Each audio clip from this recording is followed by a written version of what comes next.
번째 이야기. 꿈속에서 저는 여자친구와 손을 잡고 삼겹살을 먹으러 갔어요. 주변에 보이는 삼겹살집 중 사람이 가장 많은 곳으로 들어가게 되었는데 꼭 그럴 때 있잖아요. 내가 지금 꿈에서 꿈이라는 걸 알 수 있을 때. 여자친구를 데리고 얼른 삼겹살집에서 나왔습니다. 영문을 모르고 끌려 나온 여자친구는 왜 그러냐며 저에게 의아하게 물어보는 거예요. 그래서 전 말했습니다. 너 귀신은 사람들이 하는 행동을 반대로 하는 거 알지? 한방 삼겹살집에서 사람들이 쌈을 싸서 먹는데 고기 위에 밥을 올리고 상추를 올리더라. 그러자 여자친구는 와 그거 어떻게 한 거야? 너 대단하다 하며 손등으로 박수를 치더라. 두 번째 이야기. 친구들과 함께 계곡에 놀러가게 되었습니다. 펜션에다가 얼른 짐을 풀고 함께 펜션 앞 계곡으로 들어가는데 계곡 앞에는 성수기라 그런지 많은 사람들이 물에서 놀고 있고 물이 얕아 조금 깊이 들어가 보기로 하였습니다. 조금 들어가니 깊어 보이는 곳이 보였고 사람도 없어 놀기엔 안성맞춤이었습니다. 근데 한쪽에는 빨간 줄이 쳐져 있고 왠지 들어가지 말라는 경고로 보였습니다. 그러나 신이 났던 우리는 그 빨간 줄을 걷어내고 신나게 놀기 시작했습니다. 한 두어 시간쯤 놀았을까요? 조금 지친 저와 친구들은 물에서 나와 바위 위에 걸터 앉았습니다. 근데 계곡 깊은 곳쯤에서 한 여자가 물에 빠져 있는 겁니다. 정의감에 불탄 저는 얼른 계곡으로 뛰어 들어가려는 찰나에 친구들이 얼른 제 팔을 잡고 가지 못하도록 말리는 게 아니겠습니까? 저는 소리치며 야 나봐 사람이 빠졌잖아 라고 외치며 뿌리치려 했지만 결국은 그 여자는 물속에 빠지고 말았습니다. 저는 사람이 죽는 걸 그날 처음 본 거라 너무나 놀란 상태로 그 자리에 주저앉았습니다. 그러자 아이들은 너 못 봤니 하며 소리치는 게 아니겠습니까? 사람 죽는 걸 그냥 지켜본 것밖에 없는 친구들이 원망스러워 아무 말 안 하고 친구들의 얼굴을 쳐다봤습니다. 그러자 친구 한 명이 저와 눈을 마주치며 얘기하더군요. 너 못 봤냐? 그 여자 웃고 있었어. 물에 빠지고 있는데 웃고 있는 게 말이 된다고 생각해? 세 번째 이야기. 오랜만에 어릴 적 동네에서 친하게 지내다 다른 지역으로 이사갔던 친구가 성인이 되어 동네에 방문을 했고 그 친구와 오랜만에 만나 기분이 좋다 보니 1차, 2차, 3차 술에 만취하게 되었습니다. 그리고는 술에 굉장히 취해 있는 친구를 그냥 보낼 수 없어 저희 집으로 데리고 가게 되었습니다. 그러다 지나가게 된 폐가 오래전 이사를 갔던 친구는 이곳이 그렇다 많은 희생이 있게 된 곳이라고는 몰랐을 겁니다. 친구는 그곳을 지나가다 갑자기 그 폐가 앞에 서서 보더니 여기 이제 무슨 잔치 아니야? 이 시간에 사람이 왜 이렇게 많은 거야? 그곳엔 저와 그 친구밖에 없는 길목이었는데 말이죠. 네 번째 이야기. 하루는 비가 많이 오던 날 집에서 혼자 TV를 보고 있었습니다. 한 수사 프로그램이었습니다. 폐병원을 비춰주고 있는데 한 여자가 웅크리고 구석에 앉아있는 겁니다. 소름 돋았지만 TV 프로그램의 픽션 중 하나겠지 하며 사실은 무서운 마음에 TV를 얼른 꺼버렸습니다. 근데 화면은 그대로 그 소녀가 웅크리고 있었습니다.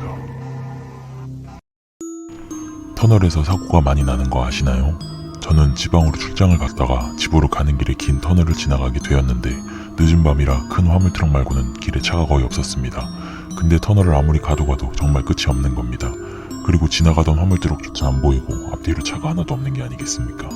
아무리 늦은 밤이라 해도 고속도로인데 차가 없다는 게 말이 안 되는 겁니다.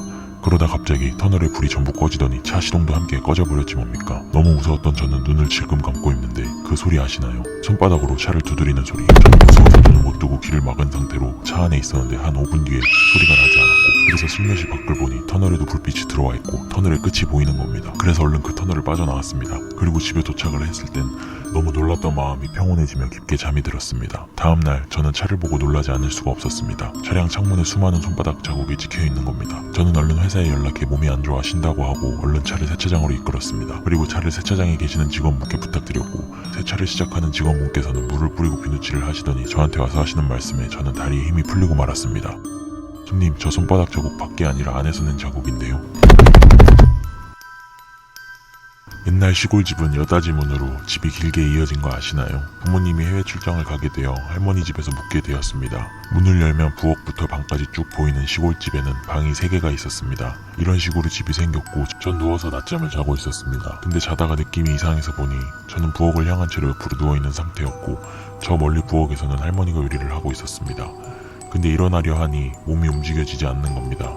할머니를 부르려 해도 목소리도 나오지 않고 처음으로 가위에 눌렸습니다. 식은땀이 나기 시작했고 저 멀리 할머니의 등 뒤쪽에서 무언가 까만 그림자가 보이는 겁니다. 정말 일본 공포 영화에서 보던 관절 없는 귀신같이 무언가 저에게 기어오는 겁니다. 그 순간 정말 너무 무서웠지만 몸이 움직여지지 않아 계속 그 형체를 보고 있을 수밖에 없었습니다. 천천히 기어오던 그 형체는 두 번째 방쯤에서 고개를 들어 저를 쳐다보았고 저는 그 순간 너무 놀라 온몸에 힘이 풀렸습니다. 그 형체는 저와 어느 한 곳도 다를 것 없는 제 얼굴과 똑같은 귀신이었습니다. 그렇게 그 귀신 귀신은 계속 저에게 기어왔고 어느새 제 바로 앞에서 저와 눈을 마주치고 있었고 그 귀신은 제 얼굴을 빤히 보더니 너 나 보이지? 그 순간 할머니가 뒤돌아 저를 보더니 제 이름을 불렀고 저는 가위에서 풀릴 수 있었습니다. 할머니는 요리를 하다 본 제 얼굴이 굉장히 일그러져 있는 걸 보았고 절 깨웠다고 하시더라고요. 도대체 제 얼굴과 똑같았던 그 귀신은 저에게 무엇을 하고 있었을까요?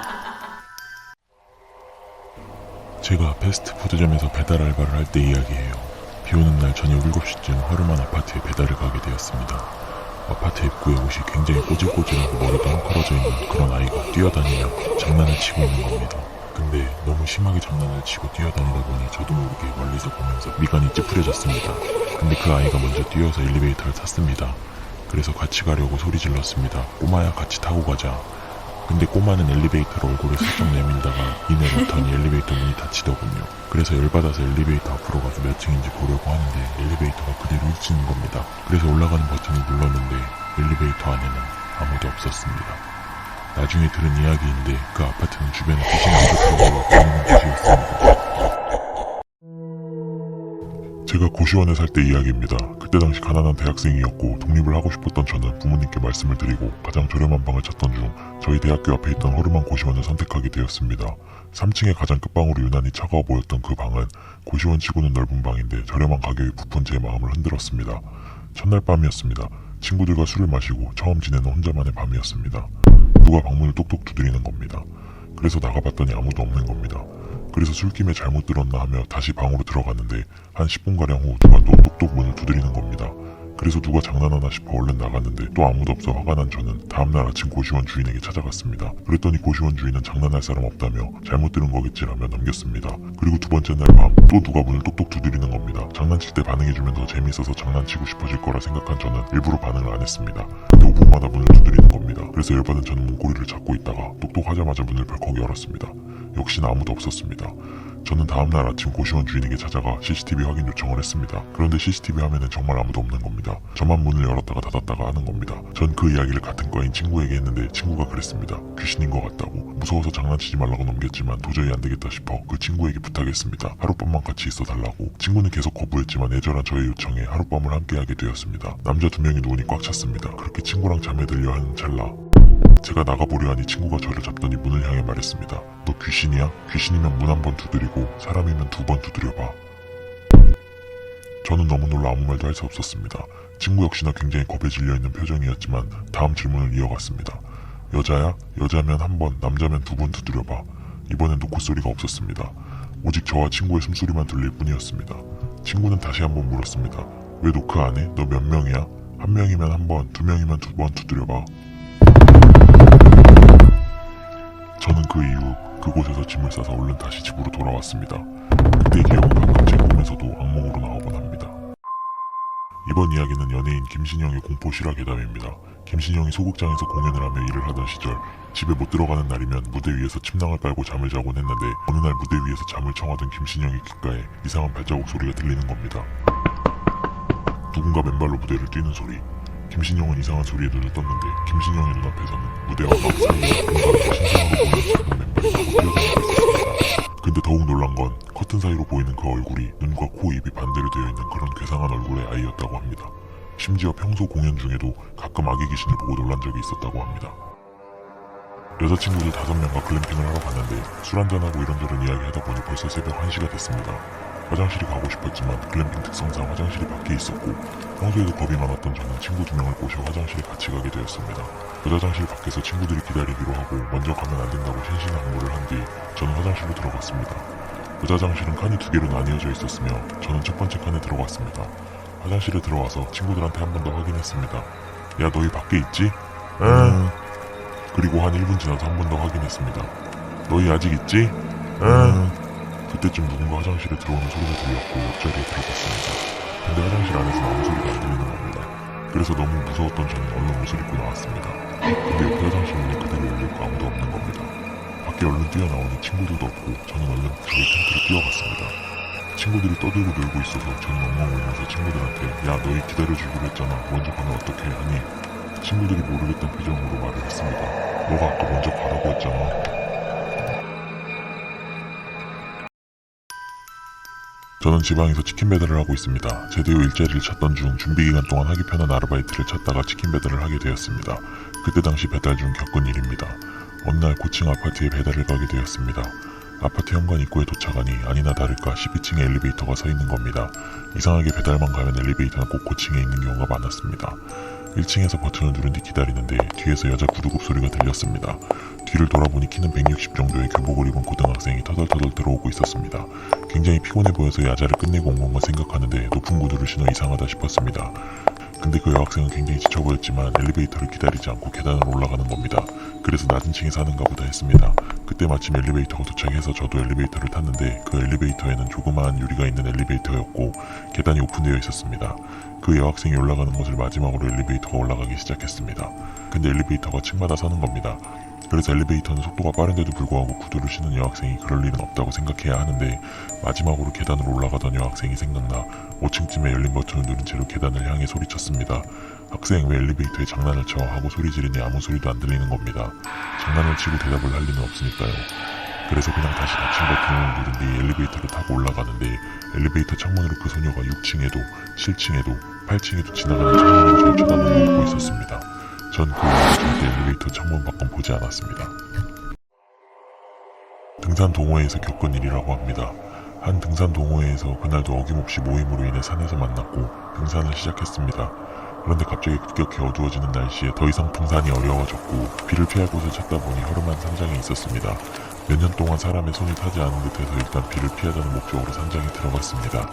산장에는 굉장히 많은 초상화들이 걸려 있었고 허름하긴 했지만 부유한 집안의 산장이었던 것 같았습니다. 그러다 계속 이어지는 비에 하나둘 잠이 들었고 다음날 아침에 눈을 뜨고는 다들 혼비백산하며 그 산장을 빠져나왔습니다. 어제 보았던 초상화 자리에는 초상화가 아니라 창문이 있었습니다.